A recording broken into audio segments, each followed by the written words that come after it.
Hello everyone, আজকে আবারও চলে এসেছি নতুন একটা ব্লগ নিয়ে। তো আজকে আমি বানাবো কাঁঠাল দিয়ে বড়া। তো সেই জন্যই দোকানে যাচ্ছি জিনিস আনতে। তো দোকান থেকে এদিকে সুজি নিয়ে এসেছি, যেহেতু সুজিটা ঘরে ছিল না, সেজন্যই ঘরে যা যা আসে সেগুলো দিয়েই বানাবো। তো এদিকে মা কাঁঠালটা রস করে রেখেছিল, তো ওইটা আমি রসটাকে ঢেলে নিলাম গামলার মধ্যে। তারপর ওর মধ্যে দিয়ে দিলাম পরিমাণ মতো সুজি, তারপর ওর মধ্যে দিয়ে দিয়েছি পরিমাণ মতো চিনি, পরিমাণ মতো নুন।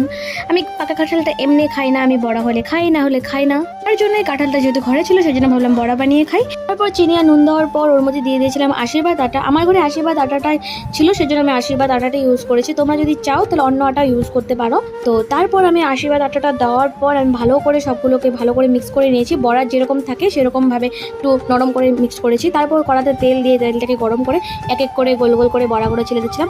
কেন জানি না আমার হাতে বড়াগুলো গোল হয় না, লম্বা লম্বা হয়ে যায় উপরগুলো।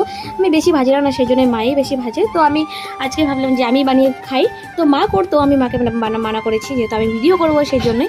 তো তারপর আমি ভালো করে বড়াগুলোকে বাদামি করে ভেজে নিয়েছি। এই যে দেখো একটু বেশি লাল হয়ে গেছে, মানে প্রথমে বেশি লাল হয়ে গেছে কারণ আমি গ্যাসের আঁচটা বুঝতে পারিনি। তারপরে এগুলো খুব ভালো হয়েছিল। তো এখানে অর্ধেকটা ভেজে নিয়েছি, এই দেখো কতগুলো কালো কালো হয়ে গেছে।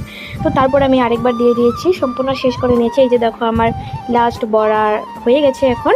তো চলো এখন খাওয়া যাক। তো আজকের এই মিনি ব্লগটা তোমাদের কেমন লেগেছে কমেন্ট করে জানিও। যদি ভালো লেগে থাকে like comment subscribe and share করে দিও। আজকের মতো টাটা সবাইকে।